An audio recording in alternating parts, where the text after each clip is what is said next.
All right, so I'm still in here trying to get some things done, waiting for this concrete to dry. There was only 2 nails holding that medicine cabinet together, so I got that out of it. So that's an easy fix there.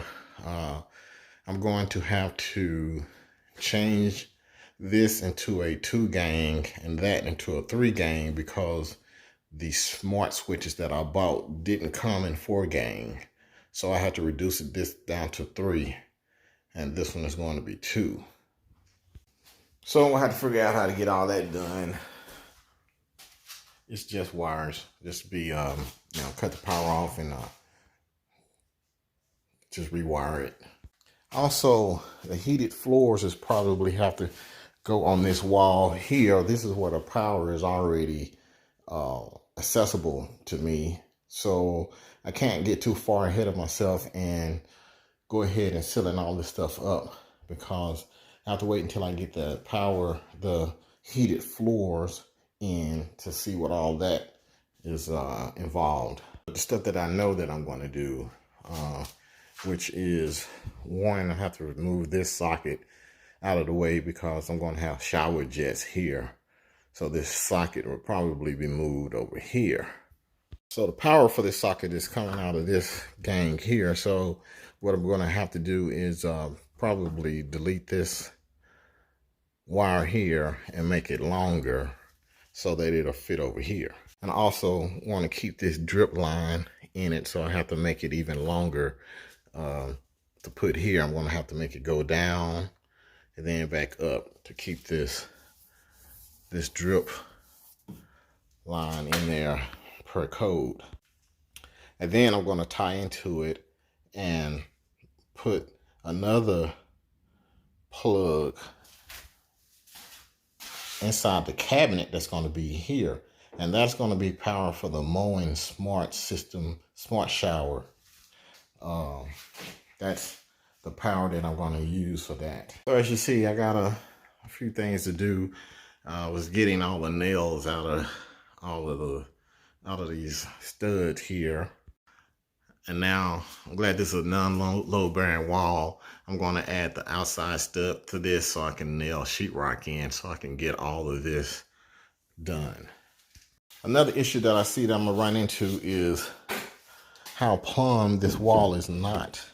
I'm not sure if you can see that, but there's like a 1/4 of an inch on it. I'm going to add another stud right here, which is going to be in plumb with these. So I don't care about this. I won't nail any of the sheetrock or the panels on this. I don't need to do that. So I'll have it here. And that's going to be plumb. All right, so I'm going to make this quick video. I don't know if a lot of people, I didn't know this for years and years and years of doing work. If you look on the side of a measuring tape, you see that arrow pointing left, and then it says plus 3 inches. Let you get a good look at it. That's plus 3 inches. So what that's telling you that if you just put the tape measure at one end and pull the tape measure out, and whatever you get right there, just add 3 inches to it. So in that case, that's 11 7/8 inches. That's 10 7/8 inches. Add 3 inches to that, that's 13 7/8 to get the exact measurement from the inside. And all tape measures have that. And I like to get the tape measure with even numbers, like 3 inches, 1 inch, 2 inch, 5, 6, or whatever. Because some of them are 1 1/4 inch, you know, when you start getting those quarters and eighths and all that other stuff, it just get hard. So all I need to do is add 3 to whatever I find. So that's just a quick tip.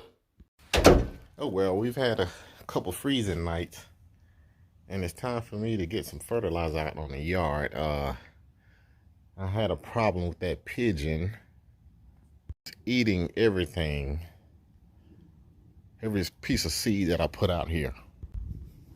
But woke up this morning and bam, I don't think I have to worry about it anymore. Just bird feathers everywhere. Then I get here, look like intestines.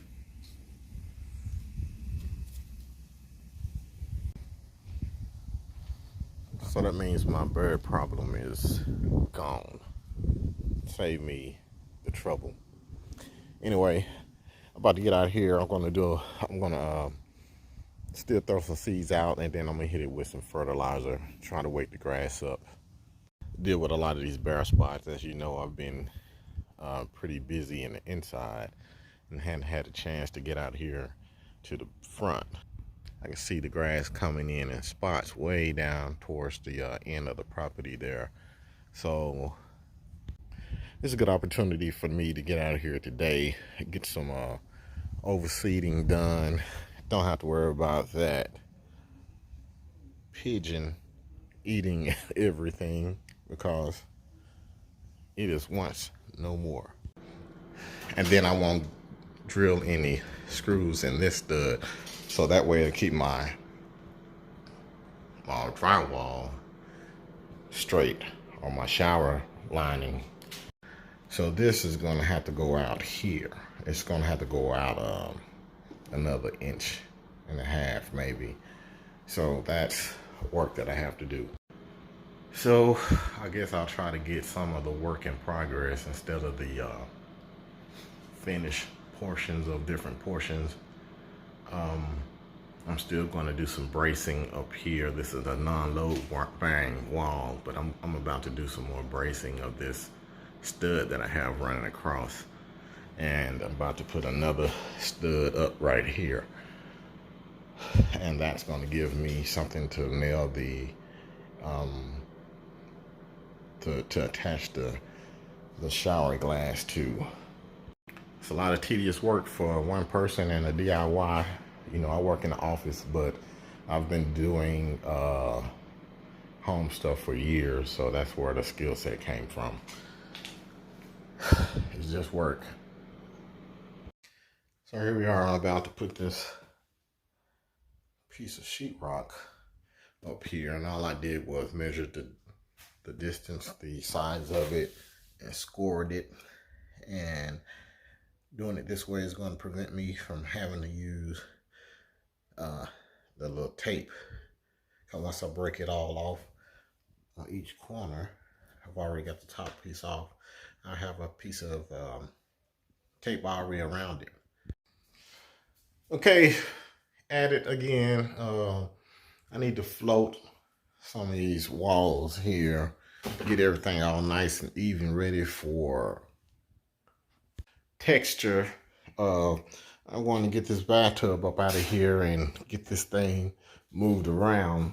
I have some stuff coming in for the floor, so I'm at a standstill on the floor. But I'm still going. This is a towel warmer, and I have the brackets all set up where they need to go. Now I can just paint. So what I've done is I drilled a hole here for the wires that are connected to this towel warmer.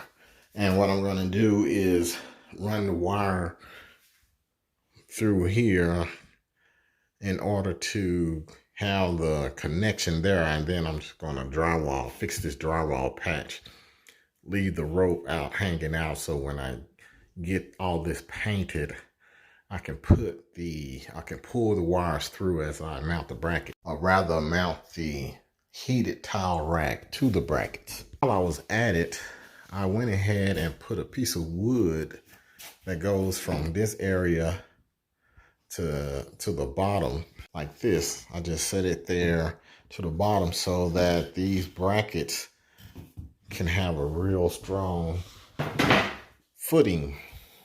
I got a half a mile to do the other side over there. Anyway, that's what's going on with that. Filled up some of these holes, got rid of the medicine cabinet that was there. So I'm going to do some more touch up around this area. The vanities probably are not going to go perfectly in line to where all the markings are.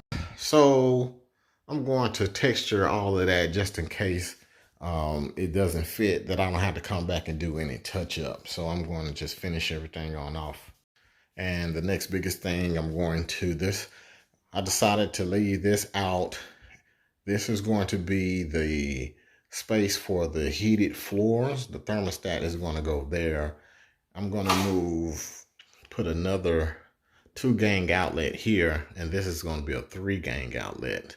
I'm going to move that there. I'm going to take this because it's in the way of the body jets that's going to be right there. So I need to take that and move it to the other side. So my outlet is going to be here.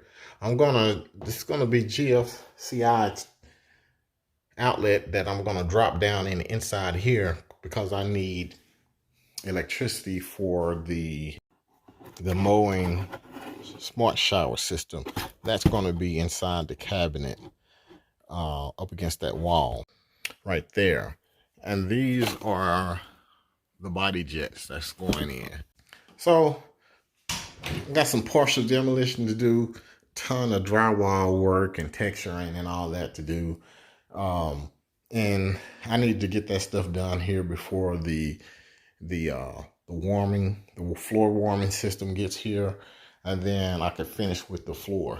As you can see here, the moving the plumbing is all behind me, which was a tedious job, and it looks like this is the way it came with the house. So I'm really super happy about that. So I'm going to get this together, and then this is going to be a curbless shower. So I got a ton of work to dig out all this concrete and put a mud bed down there.